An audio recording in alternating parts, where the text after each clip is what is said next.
a little bit late, actually quite late. Everybody was enjoying their lunch, so we were giving chance for people to join us. I thank my friend and colleague who just made the introduction to me. What we're doing today at this panel discussion is we're going to take a look in a non-traditional way about investment opportunities in Africa. We've been talking about that for quite some time, actually for many years, about investment in Africa. We've almost said it all, but we have a different point of view. We haven't yet said it all. There are things that are being unsaid. There are things that have not yet been introduced that need to be said and introduced if we seriously want to know about investment challenges in Africa, because this is more of a key word than the investment opportunities in Africa. We all know the opportunities, and as we go by, we will discover more opportunities day after day. But the challenges remain. Not only they remain the same, but there are more challenges that are happening. Many of them, if not most of them, are arising from within Africa, and some are from outside Africa. And accordingly, we need to have a candid discussion about those challenges, especially the ones we create with our own hands against the will of the nations and the peoples of this beloved continent of ours. But before we start our panel discussion, please allow me to introduce Mr. Philip Gassatora from the Kigali Innovation City with an introduction to know more about the KIC.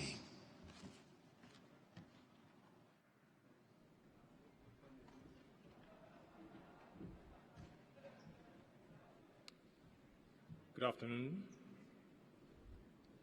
heads of delegation, honorable dignitaries, and distinguished participants. Welcome to remarkable Rwanda. As this panel before us will be discussing what is the fundamental theme of this conference, which is investing in Africa, opportunities and challenges, investing in young people, encouraging local investors, funding. Today I wish to present and share with you an investment case to foster innovation and technology here in Kigali Innovation City.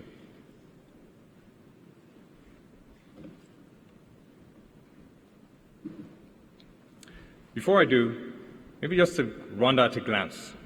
Many of you may know it. Our population, GDP, has been growing.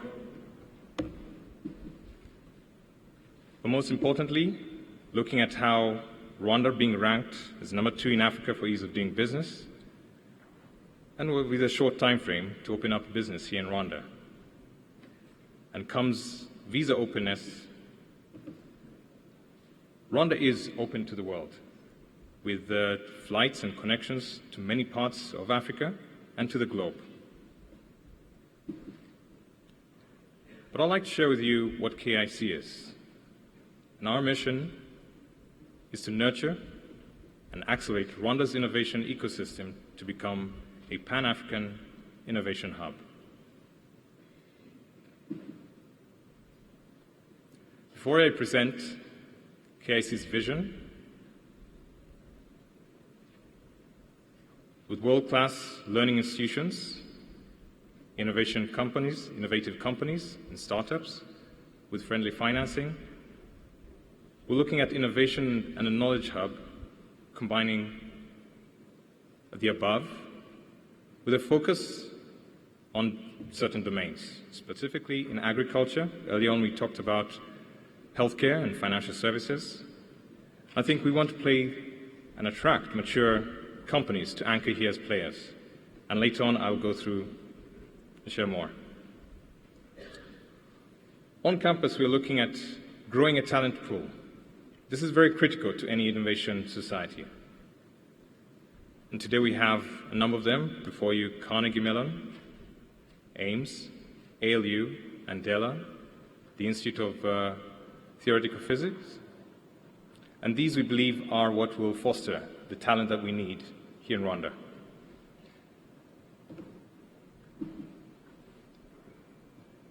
I'll also share with you later a bit of the proof of concept innovation domains, focusing on 3 clusters, which is agriculture, healthcare, and financial services.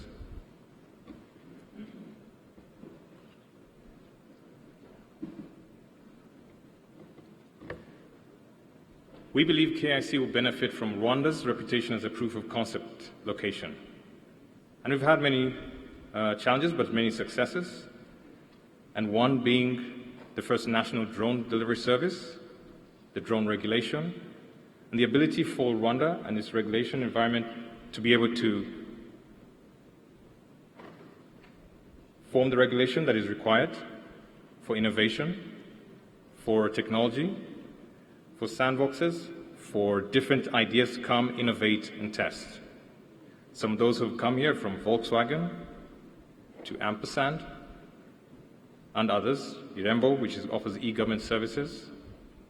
And we believe Rwanda is positioned for that. I'd like to share more on investment opportunities and partnerships in 3 key areas, namely the Kigali Innovation City, the real estate, the proof of concept innovation, and the ecosystem development.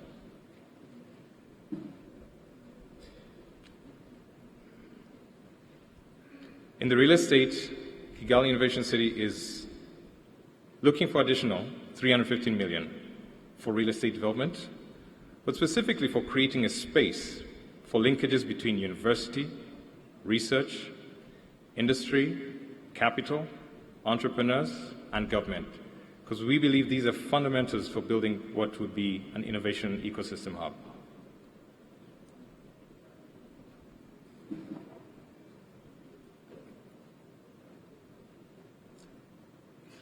Rwanda is positioning for a proof of concept innovation hub to allow companies to come, test, scale, and scale beyond Rwanda into the rest of Africa.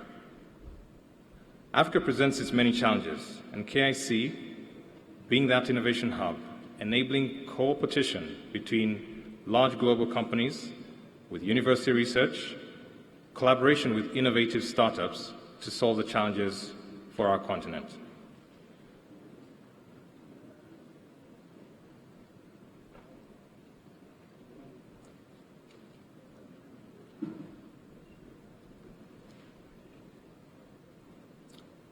And lastly, we present you an ecosystem development that we are looking at being and residing within KIC.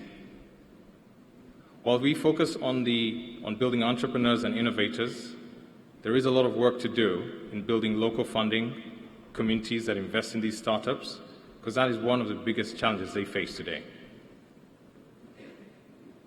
A lot has been said about access to capital in these earlier panel sessions, and building our local angel communities and VC communities, what will work for Africa, for ownership and mentorship here in the continent.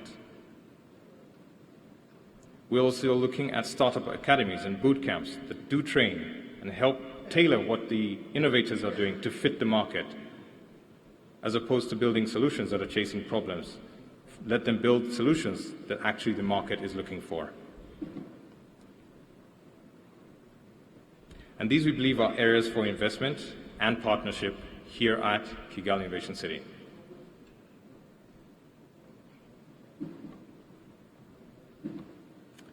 Ladies and gentlemen, I'd like to thank you all and enjoy the panel session.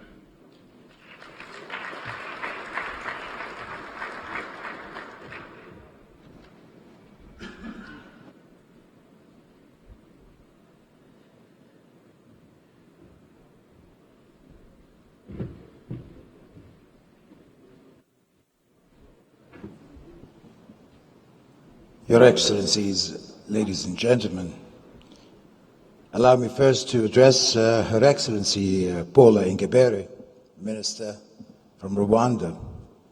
Thank you for your hospitality, and thank you for your beautiful country that you've kept very well.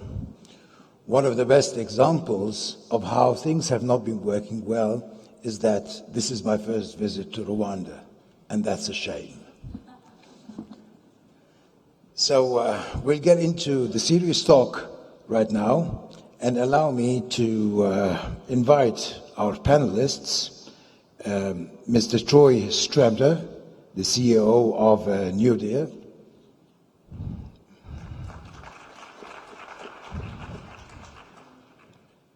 Mr. Gunther Nuke, the Commissioner of BMZ,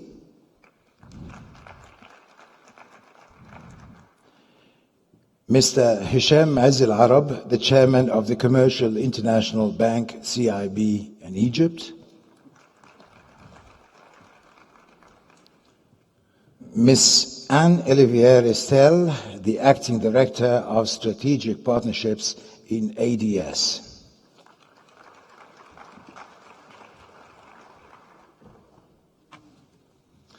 Let me quickly brief you.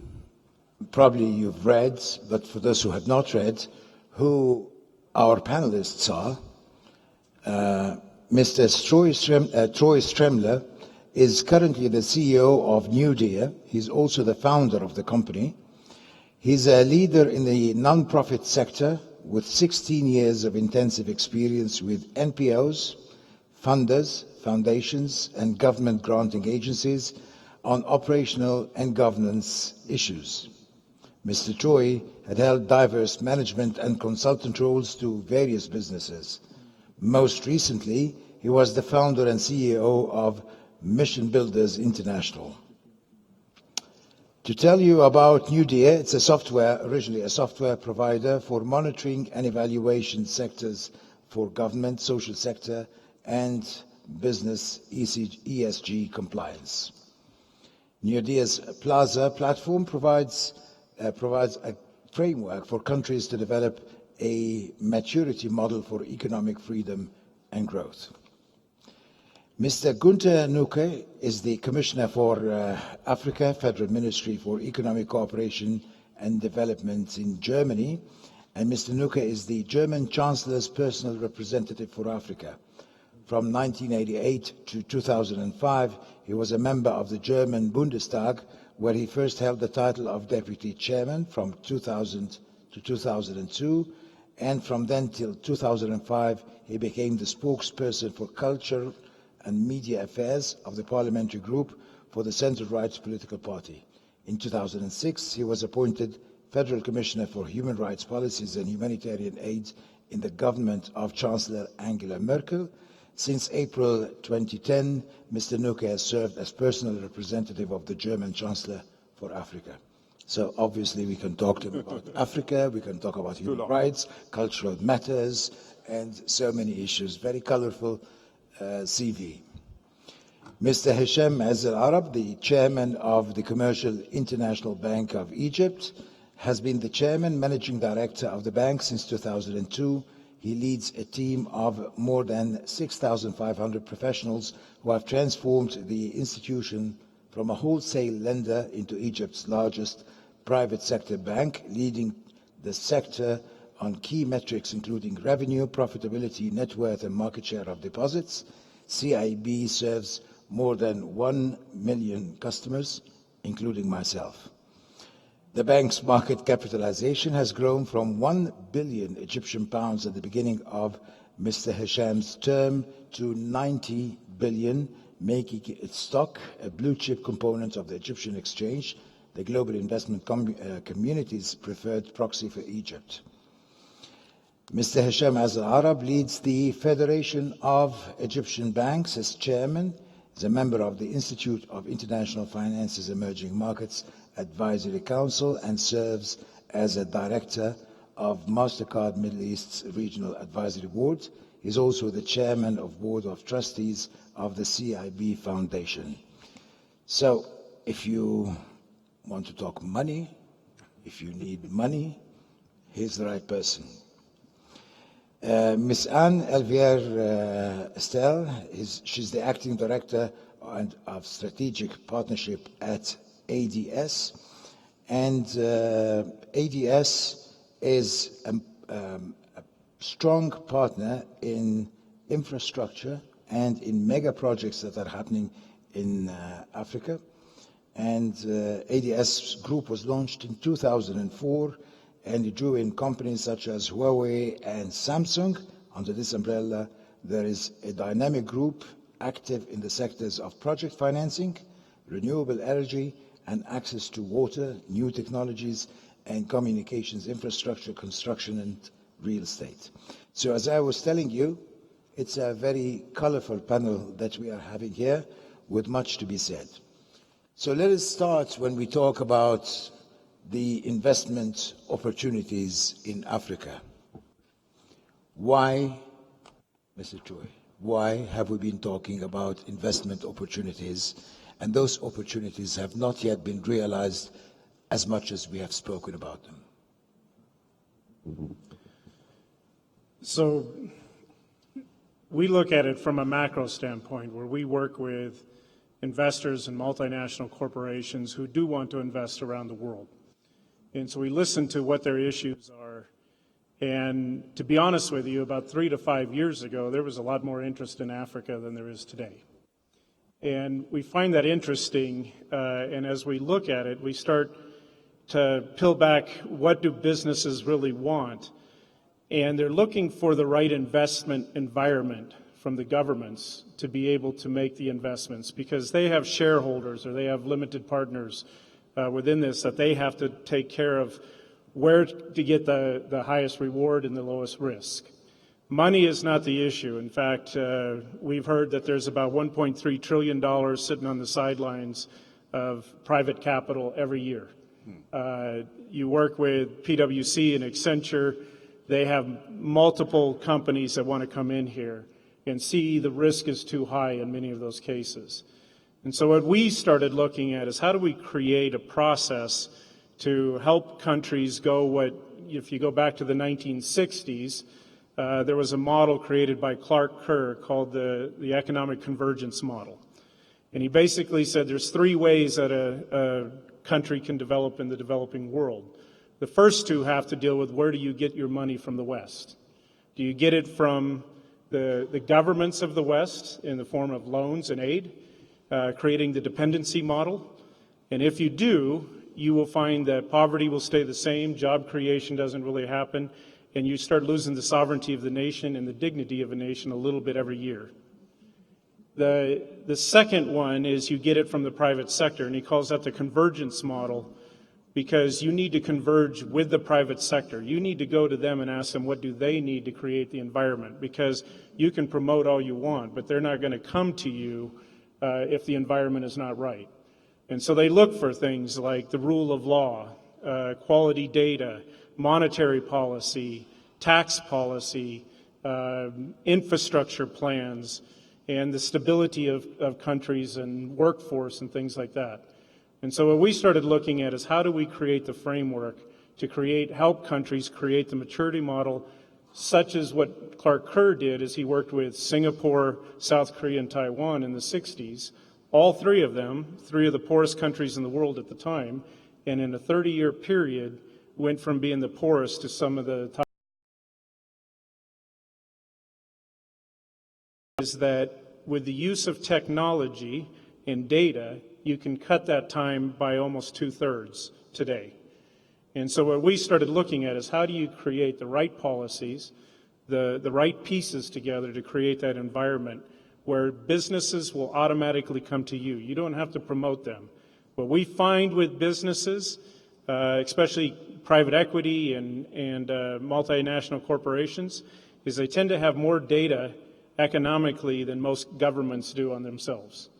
And they're looking for where the next opportunity is. And when you create that environment, they do come. Right. Thank you very much for being so candid and to the point. Mr. Nuke, I mean, you're in charge of Africa in your organization. The word Africa is, when we say that we're going to exaggerate, we say it's a continent. In fact, it's a continent, and a large continent, and a colorful continent, and a diverse continent with different needs and different ways in order to integrate them together. Are the laws in Africa a main hurdle against investment? Are the policymakers the ones that are stopping against the investment in Africa? Or is it the fear, or is it our poverty that makes people do not want to deal with this? Yeah, thank you for the question. I tend to agree what you have said already regarding the environment. Of course, the governance issues are important, but also we have developed a lot of this harmonization inside Africa. You mentioned the huge diversity of the continent, 55 countries, but what we discussed in the first panel session here was the so-called African Continental Free Trade Area. The 22 ratifications are there. The protocols were in Addis, and that was it. And now we have this kind of big market come into force end of this month. But a lot of nitty-gritty work, the details for the Continental Free Trade Area to make it functional, that's the issue. But for investing in a huge continent, there is one thing for the German companies or for everyone is access to interesting markets. We have spoken about access for Africans to the world market, to the European market. Maybe the main issue is to look at regional integration and the African market. It is really a big market of 1 billion or in 20 years, 2 billion consumers. That could be changed, maybe the investment interest of European companies, for instance. And we have to remove all the border obstacles, and the harmonization is going on. We support the establishment of the CFTA. I met the Commissioner for Trade and Industry in Ethiopia, in Addis Ababa, last week and on Friday, and we have spoken about, and in our governmental negotiations, we spent money to give them support for this work in detail to make it functional, to speak about tariff offers and all those issues, which is important for countries. And beyond governance issues, the market, the big market, the interesting market is one thing. You mentioned also the infrastructure. That is also important, and skilled labor forces. These three issues maybe have direct influence or will direct influence the productivity. And that's the issue here in Africa. We have too many products, and if there are some, it's not competitive. The competitiveness is not there because of the low productivity. And you cannot do this only over the wages. I think we have to invest in infrastructure, the electricity supply, the broadband internet, but of course also in roads and railroads and whatever, maybe also in drones here in Rwanda, to bring the products to those who are interested in our consumers.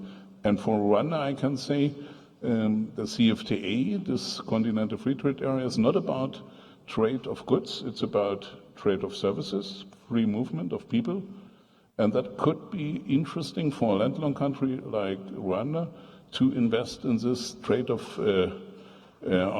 services. We are supporting also from the German government projects in e-commerce. We had an opening ceremony yesterday for a center of digital transformation. So we are doing a lot in preparing these three factors I mentioned, also a kind of skills initiative to invest in people that they will be able to fulfill all the needs you have for a modern industry. Thank you again. And looks like yesterday, while we were all transiting in planes, we missed a lot of interesting happenings that were taking place here yesterday, as much as most of the conference, if not all of it, is really very interesting. Mr. Azal Arab, I will take from Mr. Choi's words about the world's talk and interest about Africa 3 years ago. It was a larger, bigger, more interesting hype than it is now. So let me reverse the question and take it to, is it the right time for the world to invest in Africa? And are the Africans investing well enough within Africa? Well, let's look at the continent in general. I strongly believe that the continent is the engine for the next, or the driver for the next worldwide growth. Okay, as Asia did in the past, I think Africa can. And already you have a lot of success stories in different countries, but fragmented, sporadic. The entire continent need to come up with a framework. When you start talking about Africa as a unified framework, we need to share our success stories among the different African countries.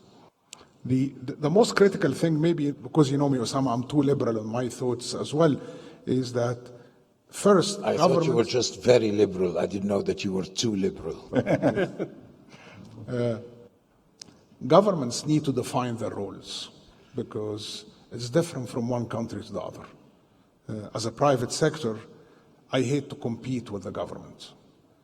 Government role is to lubricate the road for the private sector. And if we define that road clearly, I think interest will come. And interest will come from the domestic investors even before the foreign investors. You want to talk about opportunities? Give me the coming 45 minutes. I can tell you about the opportunities in Africa, starting from healthcare, education, and of course, infrastructure and so on. But really, there are very high level for the framework that we need to define. Sharing success stories in each country. 2, defining the government role as a regulator or a market player. Those are for any investor. Don't forget, there are 195 plus countries in the world.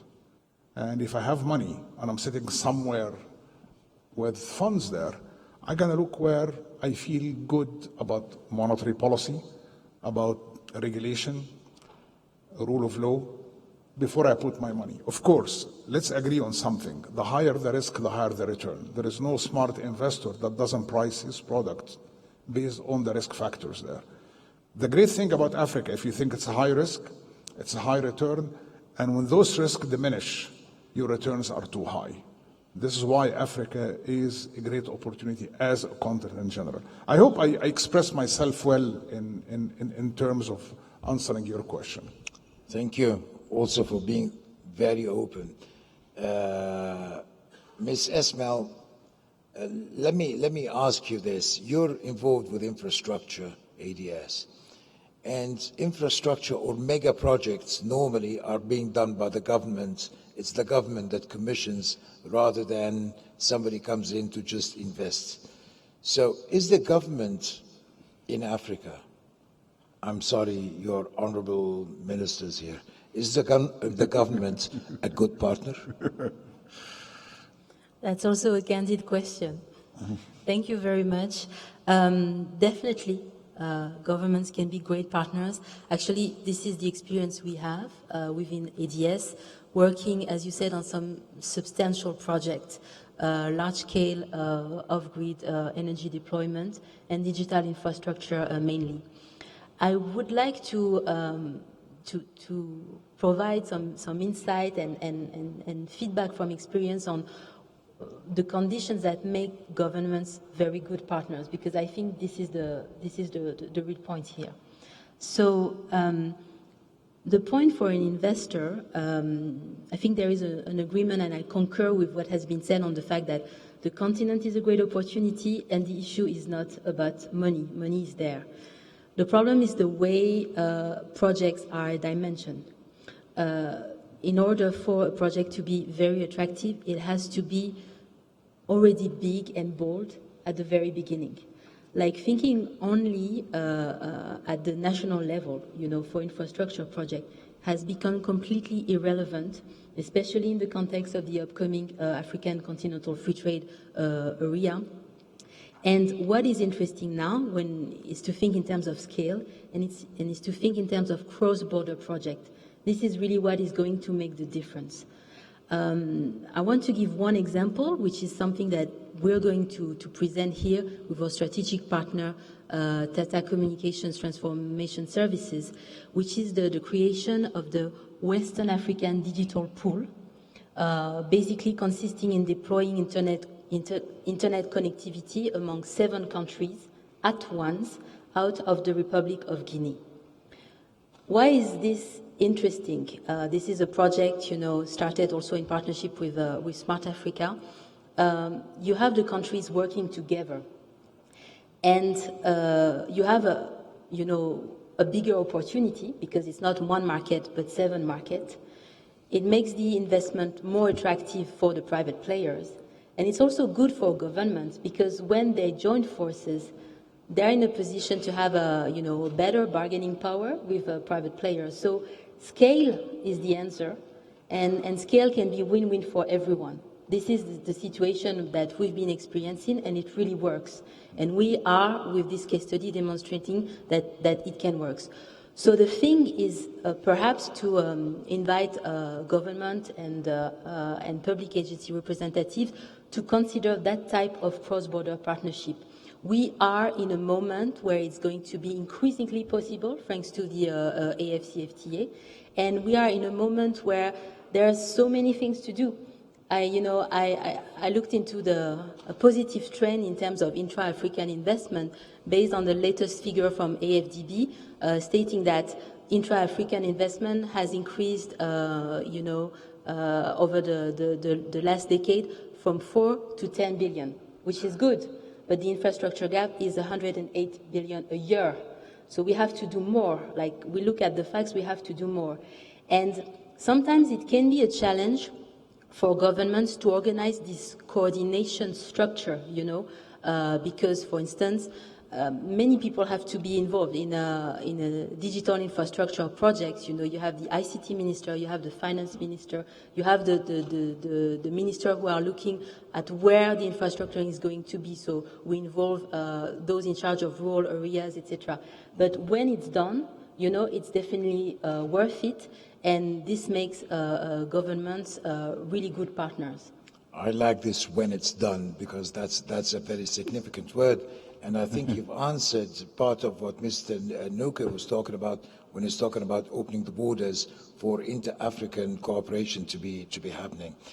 I'll go back to Mr. Stremler because I could see that the conversation, no matter how I would try to push it towards the challenges, people are more into the opportunities. So let's take it to the opportunities because this is the mood that we are here about. And we talk about the opportunities from the single young startup willing to do something better for himself, for his community, and accordingly for the entire continent perhaps, and the difficulties they face, or the more important is the status of nothing is happening.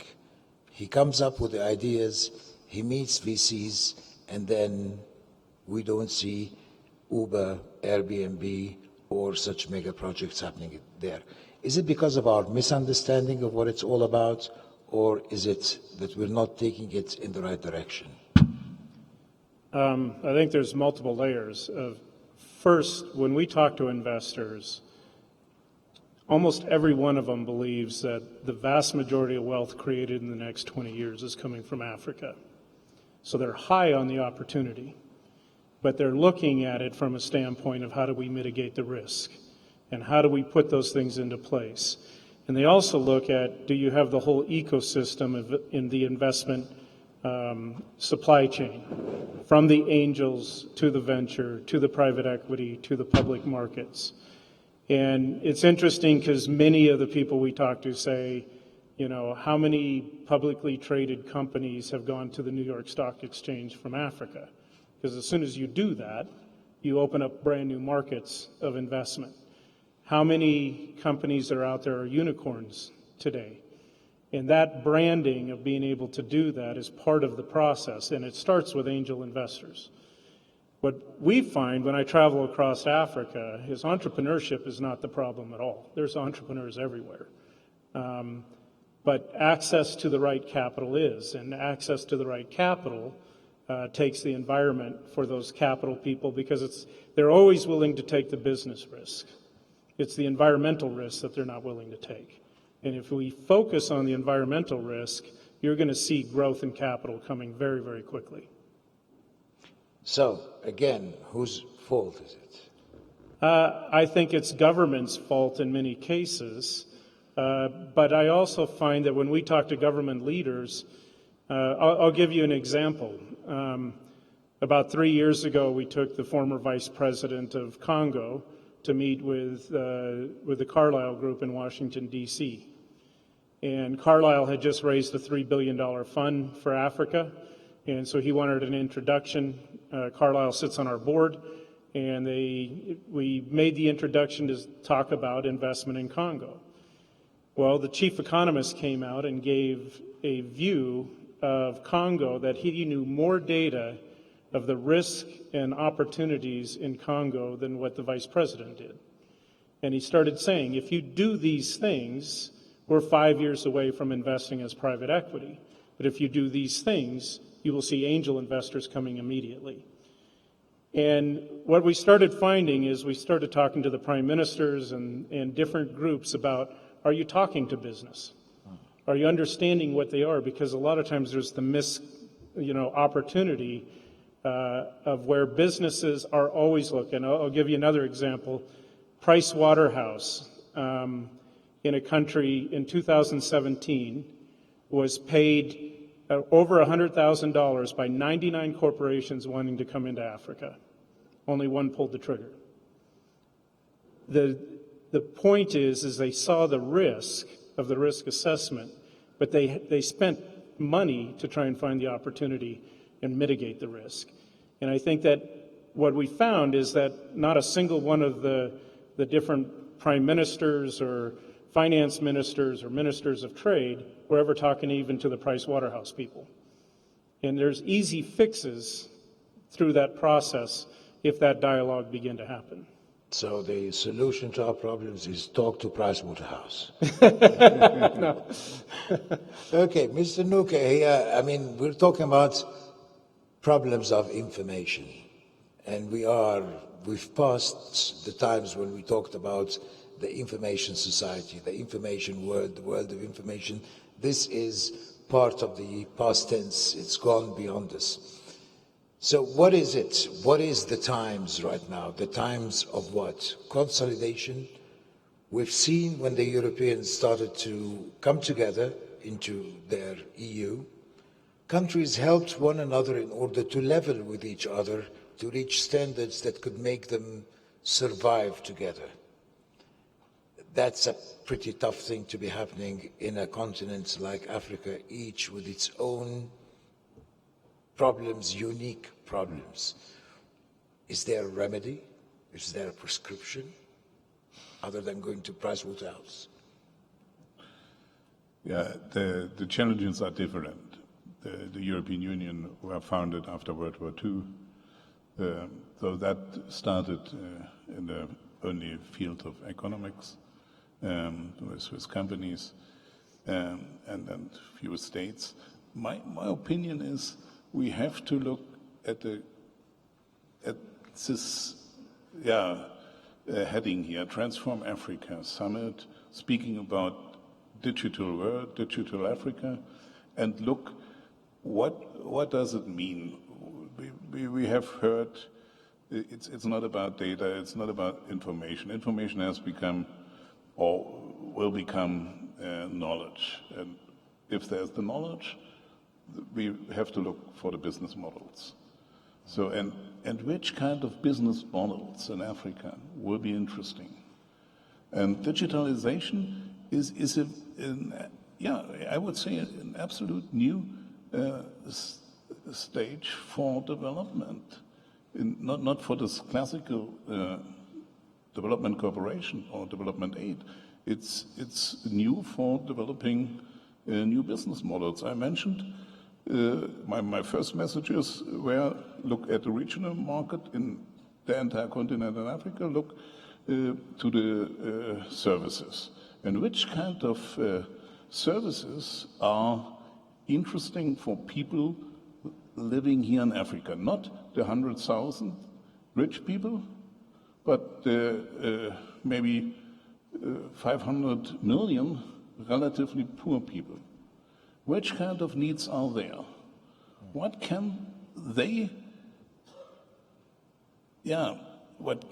do for their own with $1 or $2 per day to create more well-being for themselves, as smallholders in the agricultural sector, as traders in the streets? So we can provide services and applications at a smartphone can help them. And maybe they will pay 5 cents or 10 cents for such an application. And if 100 million people will pay 10 cents, the business model can work.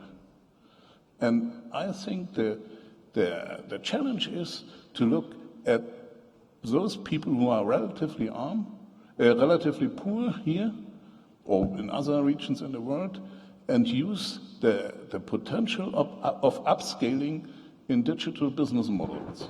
That is what I think is a unique situation here in Africa, with so many young people, with low cost to start an investment. You need a laptop. We have the iHubs here, so it's relatively cheap.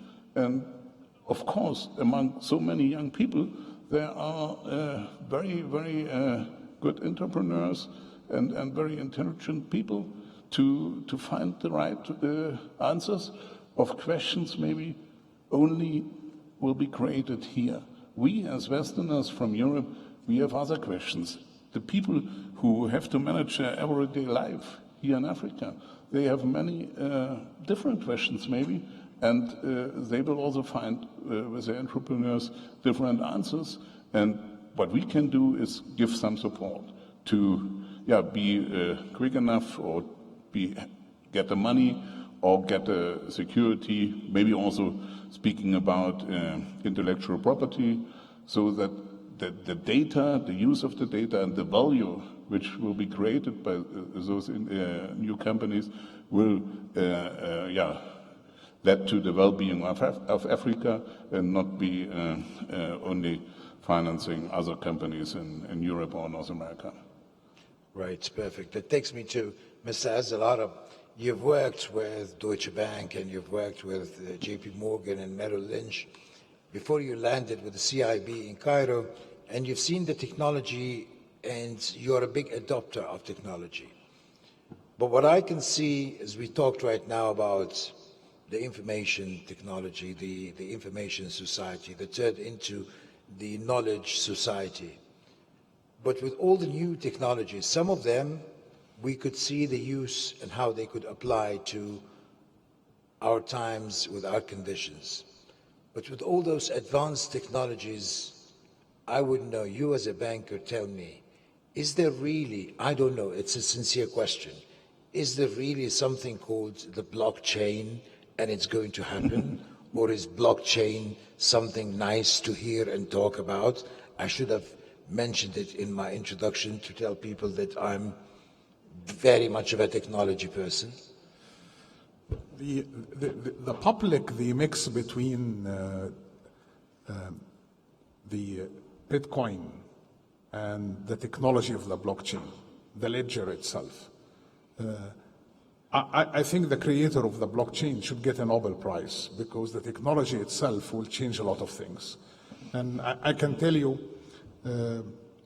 recently with R3 and several international banks, we used the blockchain to develop a KYC platform. And to make it simple, and again, a couple of banks as well in Egypt joined later on. And our regulator approved the pilot project. Practically, if you have an account with another bank and you want to come and open an account at CIB, I want to make your life easier. You don't need to fill forms and everything. Through that platform, by opening an account in CIB, you allow to share the customer information. Isn't it like when you register for any software and they tell you, use the Facebook account? Can I use the Facebook account to... No, I'm not going to ask you to use your Facebook account, no. And it's quite secured. So far, it's the most secure platform or technology. That's why I'm saying, and it will change, I can see it, it will change a lot of things that we do in the banking. Here in Africa, here in developing countries? And in Africa as well. In the world. It's not only in banking, in different things. And I think several countries in Africa are using blockchain for land registry to make sure there are no frauds in land registry. The notary office and so on is being used in one of the elections, I think in Africa sometime last year. Okay? Sierra Leone. Sierra Leone, yes, in Sierra Leone. It's happening. And while it's happening, it will make costs cheaper. It will make things easier, more efficient, more secure. This is why I strongly believe that this guy, that Japanese gentleman, should get a Nobel Prize, not for the Bitcoin, but for developing the technology itself. And in the banking sector, you spoke about technology and so on. A lot of jobs are changing. And a lot of jobs are changing, and people are changing as well. I'll give you a simple example about the behavior and data analytics and so on. Now you are moving to the era where you give smart credit, and the smart credit is based on your behavior, not based on credit scoring and iScore and all of those. Blockchain, data, AI, all of those things all together, it's a tsunami. Okay, and we keep telling people, I'm glad I'm at the end of my career in banking because the banking, will disappear. And I'm telling my colleagues, listen, 10 years from now, unless you change, you will die. And we have seen that with other industries as well. So this to answer your question about blockchain. And Elver, are you changing within your organization? Absolutely. Absolutely. Big changes.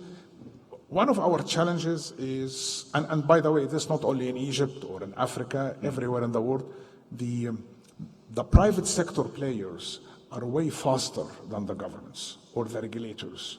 So you get frustrated because you develop things and they are happening, they are successful, and the regulation doesn't allow you to do it.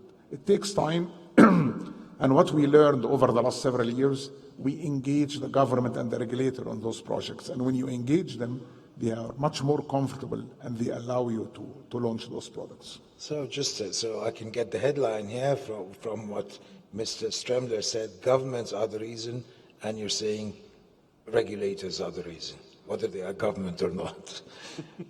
Okay, I'll take the question also to Ms. Ismail, and I'll ask you, do you take into consideration the same question, second question I asked to Mr. Hisham? Are you doing the same thing? Are you adopting the latest technologies in what you do in those mega projects, or mega projects are not yet to use such technologies? They're too expensive. I think it's more about the vision. We've been approached by several people on blockchains and IoT and other types of development. The blockchain, it goes far beyond the Bitcoin, definitely. We heard about an opportunity to organize a public tender, to rank companies, to monitor the implementation of policies through that type of technology. So the applications are very broad. Now, I want to answer you. The vision we have is that if we think in terms of scale, I gave one example which is deploying internet over several countries. So it's about focusing on one specific technology that you're looking to deploy it on a larger territory. Scale is also about integrating several technologies into one given project. So the vision we have obviously is that internet connectivity is going to support larger development. A big focus we have is on smart cities and smart village. And in smart cities, we're thinking trainings, we're thinking blockchain, we're thinking IoT especially. Smart village, we're thinking about hubs where we can integrate and adapt actually new technologies to help reinforcing and growing. But you are still in the opportunities. phase of thinking. No. We have one pilot Execute. here in Rwanda, in the village of Tumba. We've been consulted to provide some training centers for massive trainings in 2 countries in Western Africa. And we're looking at creating that infrastructure. So what I'm just saying is that I think we're going to deliver all these projects and more substantial pilots and probably a test at the level of one country within the next 18 or 2 years. It's definitely possible because, again, to make the investment attractive, you have to think bigger, and integrated projects with all these are the type of things we should look for from now on. So this is the conviction. We are testing on the ground, and we want to be ready to deploy that. So we're happy to invite you to look at what we've been doing in Tumba, and some of the projects also in Senegal and in Mali, so that you have a better idea. But I think, it's coming much faster than people think. It's not at all theoretical from an ADS perspective, and we're looking to bring all the key partners, on this type of projects to be ready when the mindset is also ready on the regulator. And So we'll government consider side. what you just said as an invitation for all of us to come and take a look. They should. You're paying, right? Mr. Noke. We visited a project running a community currency with blockchain technology in Kenya. The NGO is called Grassroots Economics, and I have proposed this also last year for a pilot project in 2 countries for the German Development Cooperation. That's an interesting point. The community currency means it's not a convertible currency. It's only to create in a small village or in a township what the Nobel Prize winner for economics last year, Paul Romer, said in this innovation, endogenous growth. That is not printing money, it's not receiving remittances, it's about what the people in the village can do by themselves. There are producers, and maybe there are also some want to buy something or want to pay the It's a school way fee. of bartering services. The school fee, for instance, in such a currency. So you can create small community currencies, circles, and of course with the internet and with the But of course, digitalization, the governments of Kenya helped this happen. It works. Or else in other countries, and maybe I'd ask Mr. Hashem as well to help us, if in Egypt, would they be arrested? Yeah, that's maybe what we have to clarify. The man in Kenya was arrested for 1 day, but now he is consulting the government. So, and that are the issues we have to speak about, such conferences. Of course. What is the regulatory framework, what the central bank was saying, but it's only the thing, what we have discussed is with kings in Cameroon, in their own area where they are responsible. What about, for instance, to put a certain amount of money for the village box, for instance, so that you can also finance community work. So it's interesting, and that all will change. At least the community, the development cooperation, and on the other when hand, the regulators as well change. yeah, but we have also very serious projects through budget for the procurement process by our KfW, the development bank in Germany. So that is only about transparency, combat corruption. So blockchain is maybe really an technology or an issue which can change the entire development cooperation. Right. Okay, let me have this intervention from Ms. Jumoke Jakun Jukumo, the Regional Director of Eastern Africa at the IFC.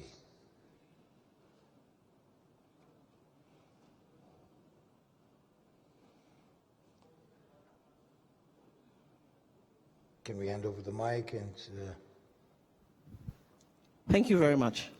So listening to this panel and listening to the panel earlier, I was thinking, what do we need to do to make sure that all what we're talking about begins to happen in the next 3 to 5 years?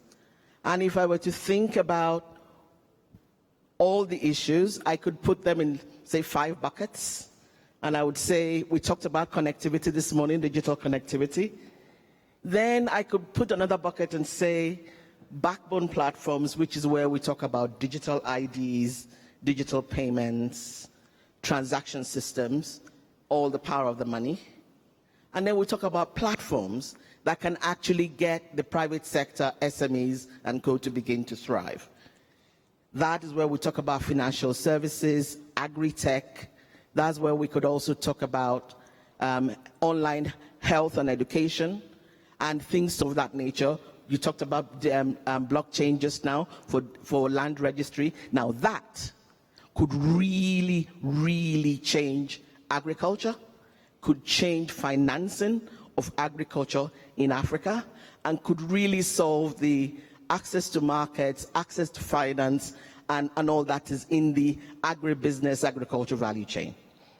Then you could talk about the e-commerce I talked about earlier, and e-government, which is really key, which links to digital ID that had been talked about this morning. One thing that we haven't really focused on, I would say, is digital skills and literacy. There was a slight question about it this morning, but unless we actually tackle digital skills and literacy, and also solving the question of being able to code in languages other than English, there might be a bit of a downside in that area, and we might not have the uptake as quickly as we want. The last thing I would say is really focusing from governments on the policies for a digital entrepreneurial ecosystem. There are a lot of things that are happening. We can see green shoots in a number of countries, but if we don't solve the digital entrepreneurship ecosystem, the jobs that could be created, the jobs that are needed on this continent, that really need to that we really need to develop the ecosystem to take care of, will not happen. Mr. Hakim talked about how jobs in banking are changing. Jobs everywhere will change with this. But if we do not take the steps that are needed, both in the digital skills and literacy, in the education, and in the ecosystem for entrepreneurs, we will still be talking about this for a long time.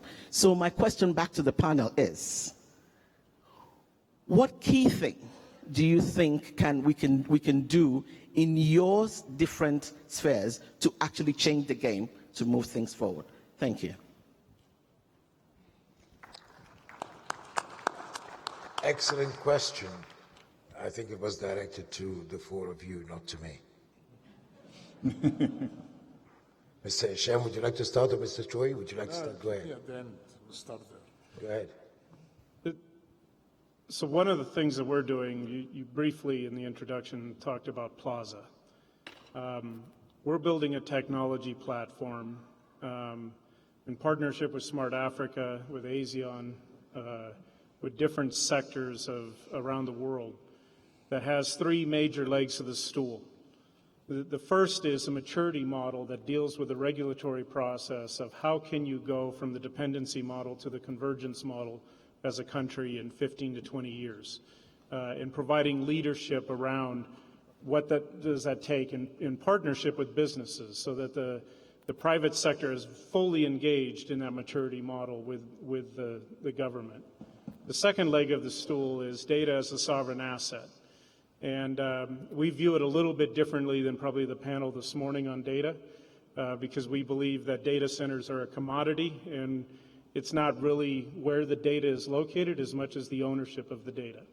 And I use an example of, I flew yesterday through Addis Ababa, got on an Ethiopian airplane and landed in Rwanda. Whose plane is it? Is it Rwanda's now that it's here? Or is it still Ethiopians because of the ownership? So if you think about trying to look at data centers and everything else, they will come to Africa as the need arises, as power is generated, as you get the better pipes and there's demand. But if you focus on that's what we need to do to change, you're missing the bigger opportunity of the digital initiative. And creating data as a sovereign asset of the country or data as a sovereign asset of individuals or corporations is critical in the rule of law of how you do that. The third piece that we looked at on our platform is creating a multi-user base aspect where with digital ID for businesses, for individuals, you could provide a platform for applications to come in for e-government services or any apps for anybody on the user that's contributing data, monetizing the data. We provide tools for them to monetize it because we found that there's like $2.3 trillion a year spent on e-government services with an 8% adoption rate in the developing world. Most of that is a capital expenditure. And what we looked at is how do you create it from a transactional standpoint where you can reduce those costs by 80%, but now you have behavioral data that also contributes to the whole process of the government and businesses to be able to leverage off of where they get the AI, they get the BI tools, they get machine learning, but they also get the access to the users within the government as well. Perfect. So, from the point of government or government administrations, we have to speed up. I think we are on the right track. We are moving on the right direction, but not quick enough. It's too long, and we have to find a way to come up with this, very, very fast developments in the digital area or digital age. So the question is the government in Germany always wanting to offer a better life experience for the citizens, or they are like our government? No, the government in Germany, the German Chancellor Angela Merkel said 3 years ago in Addis, the well-being of Africa is in the interest of Germany and Europe.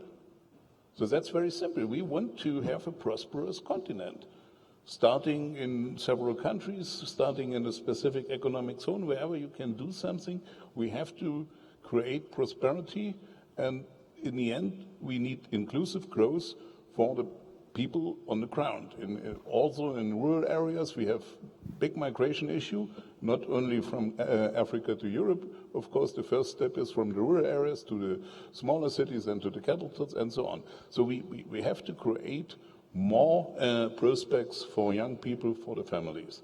And that means this kind of administration we can do or we can support here for the governments or also for the local administration. That is what we are doing. Have different headings in Germany, Compact with Africa for the infrastructure or decentralization in our development cooperation. So we are doing all these things quite well, but I think I was born in East Germany, let me say this. In East Germany, I have said, okay, it's fine, but we are maybe have every day more problems come into, more problems were created than solved. And that means the relative speed is negative. And that means we will face an end. And that's not a good prospect. Right. Ms. Aisha, the reply to... I will touch on just touch on the area of the data and how government can use data to improve life for their citizens, because this is the future. Again, either you are giving subsidy or you are doing development or targeting certain zones for development, behavior and citizen data is critical, and not any data, quality of data. Okay, because data is there, but if data is corrupt, all your decisions are wrong. Okay, and I may go even a step more liberal and say the data has to be available for the private sector as well, with regulation, because the collaboration between the private sector and governments is this the way you're going to improve the lifestyle of the citizens. Right. And Mrs. Stell, do you have an answer also to? I want to thank Jumoke for raising the point of digital literacy, because this is our conviction at ADS that we have a massive opportunity thanks to digital technology and to help the continent leapfrog in many areas, but we have to have the human infrastructure alongside the digital infrastructure. This is the reason why there is a concern to invest also in trainings and providing digital literacy and making the difference. Now, where is this going to be very important? Just something, we're talking about clusters, digital labs, smart cities. I want to concur with what has been said. We should not forget that 65% of Africans still live in rural areas. So if we want to have an impact, if we want to make a difference, we have to go rural. Scale is rural. Impact is rural. That's the key thing. And this is the reason why the model we focus even more than the model of smart cities is the one of the smart village. And the challenge is to develop, a concept that is at the same time flexible enough to adapt to the local realities on the ground. Because if you provide digital technology that are not supporting economic opportunities, then you're just wrong. It's not about having colored street lights, or nice connected house.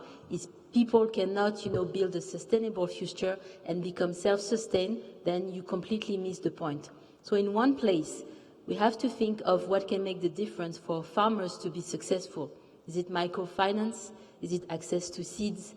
Is it access to market price? Is it mobility solutions to sell what they produce somewhere else? In another place, maybe the focus is on green mining. In another place, we are talking about fishermen. We have to adapt this, and we have to go rural. That's the key thing, and this is the direction we're looking at very practically. We've already some examples to move ahead and continue to make a difference.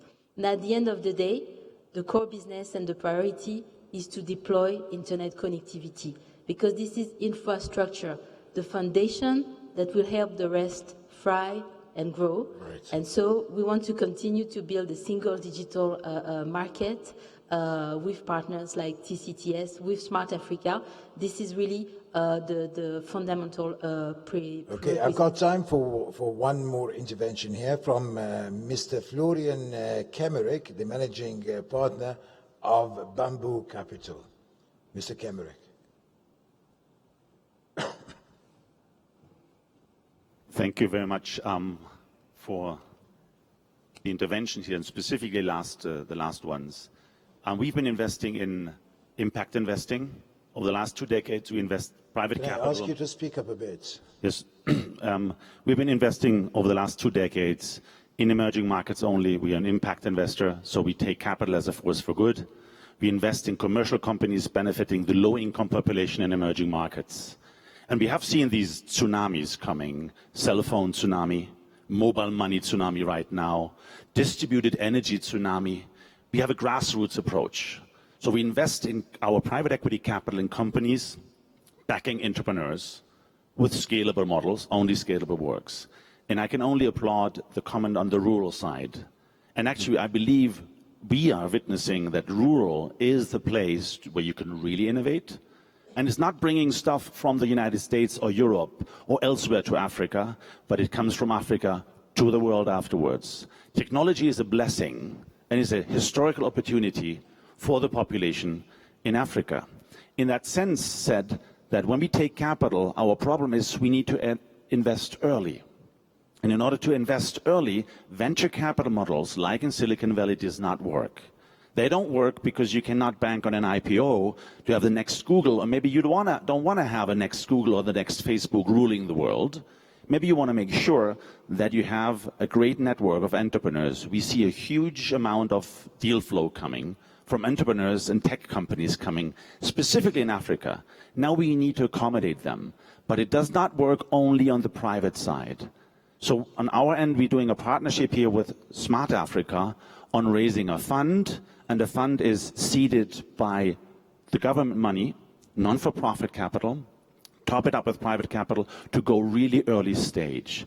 My question back to panel is here, what has to be done that Africa is not seen as the continent where the wealthy countries or people bring their money to do more business, but really as the single most important underserved markets for the next decades to develop, to do business, to create companies and to foster, and therefore to bring the capital and also provide the capital, not from outside, but also from African entrepreneurs and African governments. Thank you. I will leave, we have time for one answer to that, if you don't mind. So who would like to take that, Mr. Hisham? I'm happy to respond to that. If I remember well, before even the Silicon Valley in the US, it all started with the government. They had their own venture capital. These were the startups, and that's what triggered the Silicon Valley and what's after in terms of private equities and venture capital funds. What's missing in our region and in our continent, government-sponsored venture capital. Banks, put it that way, working in a bank, banks will not go, you cannot knock the door and say, I have a great idea, I want to take a loan, or give me subsidized loan because I have a great idea.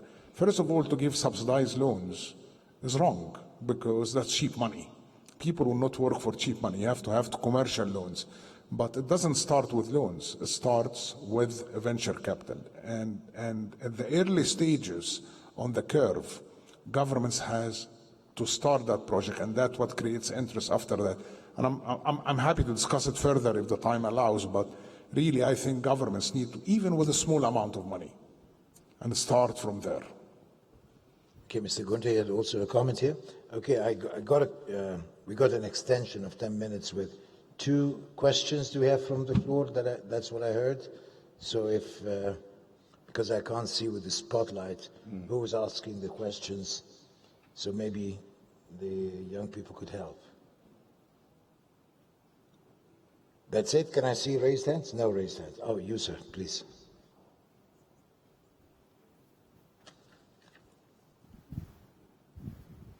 Good afternoon, everyone. My name is Tosin Eniolorunda. I'm the founder and chief executive of Timaut Limited. We're a fintech based out of Nigeria, and we build digital banking solutions, payment infrastructure, and we've had good traction. And I'm very happy with some of the germane points that have been raised by the distinguished panel. And I think it is true that Africa is probably the next frontier. A couple of billion of people that lots of opportunities exist from. I'm happy to hear that there's no shortage of entrepreneurs. And when we make our pitches to foreign capital investors, they believe us, they believe there's a market, but they are thinking of other risks, like was said. And these risks are things like infrastructure, economic, frameworks. And it's one of the biggest, challenges that we have had. Case in point, anybody that sits outside Africa will hear Nigeria and hear some of the bad stories, but the reality is just a very small portion of Nigeria that happens. Majority of Nigeria is, peaceful and safe, and there's a very vibrant tech ecosystem there. But this is not what you know if the story is different. But when you go to Europe, when you go to Silicon Valley and you want to raise, sometimes they base decisions on things that they read. So my question is, are there strategies that we, as in, tech founders, seeking FDIs to, grow and scale, because we are clear about our business, we are clear about the team. We've seen problems that we can solve that can take us to unicorn scale, but we have problems convincing some of our investors. I'm very happy Congo was mentioned, because Congo is one of those countries that we, for example, are also looking at. It's a large country that has a lot of opportunities. So what are these kind of strategies that we can actually use, to show our potential investors what these opportunities are? Right, thank you. Comments, answers? From the point of the German government, I mentioned we have different initiatives. We will sign an agreement with Smart Africa to work together. We have this new Center for Digital Transformation, where a lot of people can learn and become the right skills.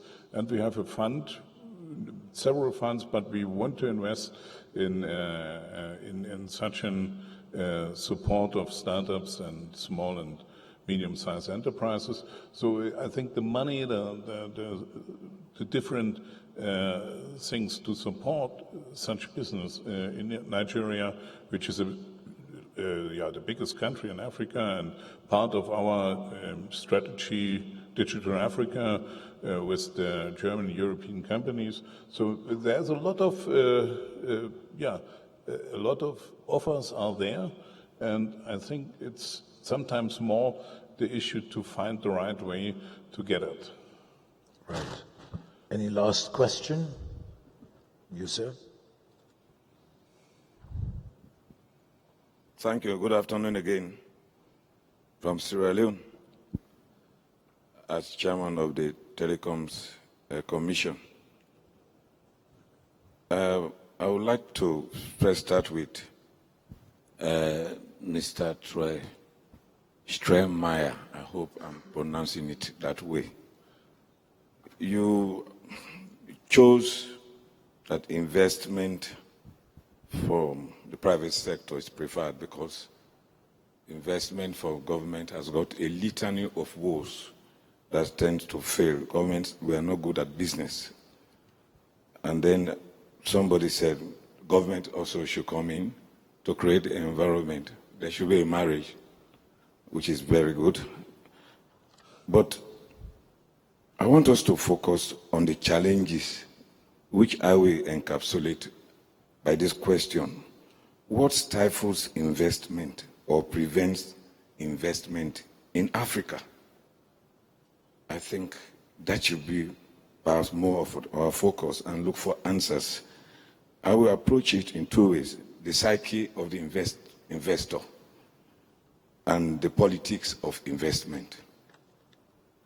There are a lot of investment who read, as my brother from Nigeria, look at the internet and the Al Jazeera, CNN, BBC, World, and see the pictures, and then from there they come to a conclusion.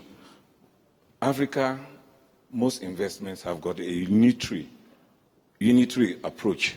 That is, they fail to realize that this is a diverse continent in so many ways: the culture, the government structure, the educational standards, the transport system itself is a hindrance to investment.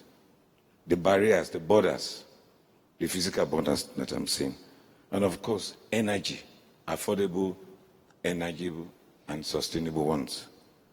So, by the time you think of investment, these are the type of things as investment should be thinking. There is this negative perception also that our governments are unstable, retrogressive, corruption, because, can I say, just corruption anywhere?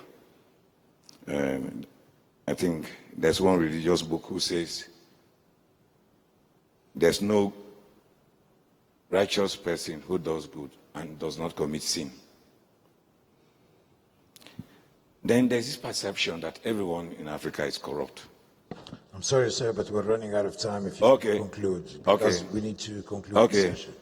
I'm talking about the cycle that we should try to reconfigure in the right manner. Then finally, when I talk about politics of investment, the private sector of which we should go to are being heard by their governments.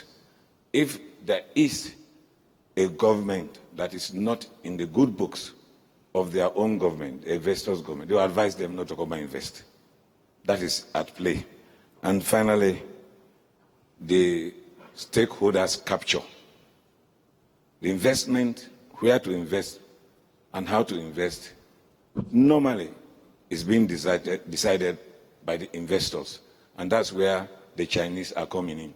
They come in where the traditional investors do fear to come. Rightly also, investors' money are shy where there is a semblance of instability.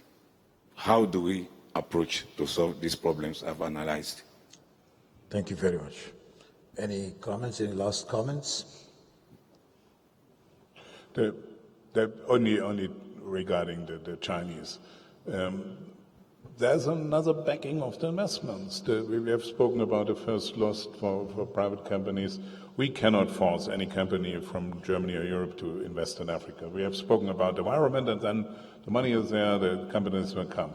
The Chinese use these investments here in Africa as a geopolitical strategy. It's maybe also to reduce liquidity.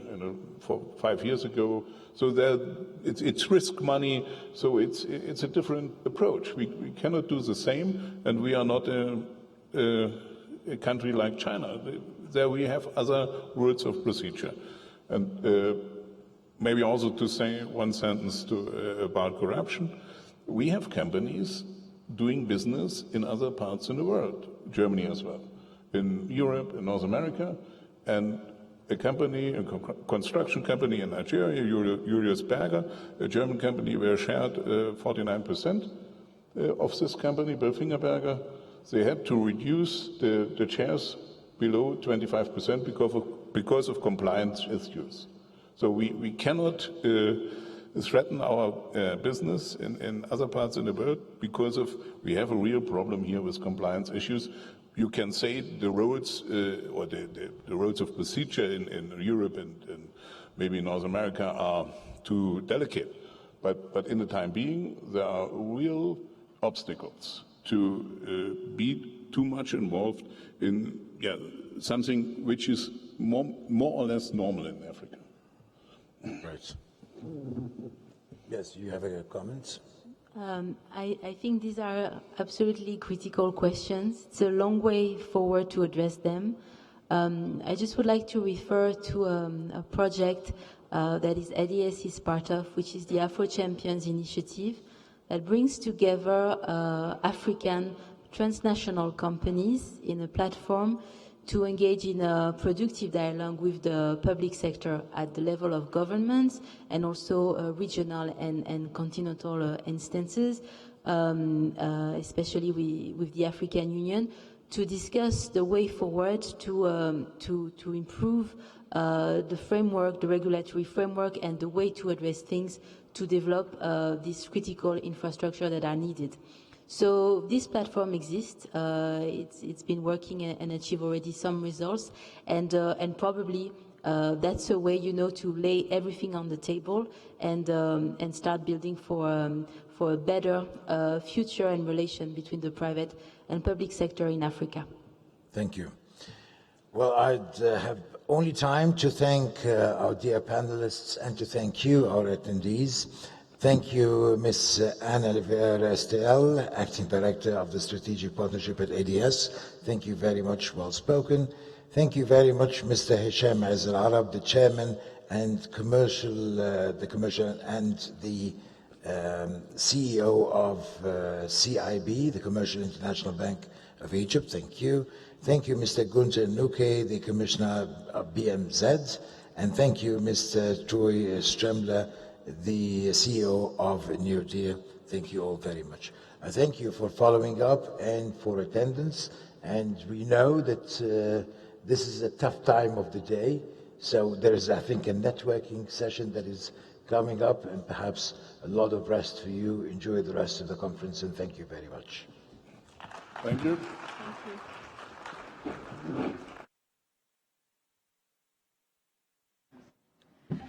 Hi, sorry. I hate to be the bearer of bad news. I'm sorry. We've cancelled the networking break. However, if you do feel you need a comfort break, you need a coffee, please feel free to get a coffee and then come back. But in the interest of time, we are just rolling along and continuing with the next session. I hope that's agreeable for you. Apologies if we didn't communicate that earlier. Let me introduce to you our next session leader. His name is Harry Hare, who is the Chairman and Chief Investment Officer for the East African Magazine. And he's going to be leading a conversation titled Strengthening Innovation Ecosystems in Africa.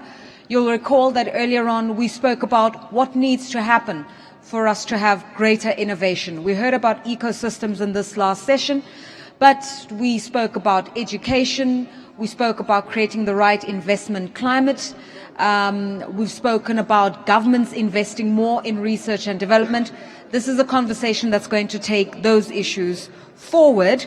If I can call on Harry Hare, the Chairman and Chief Investment Officer at the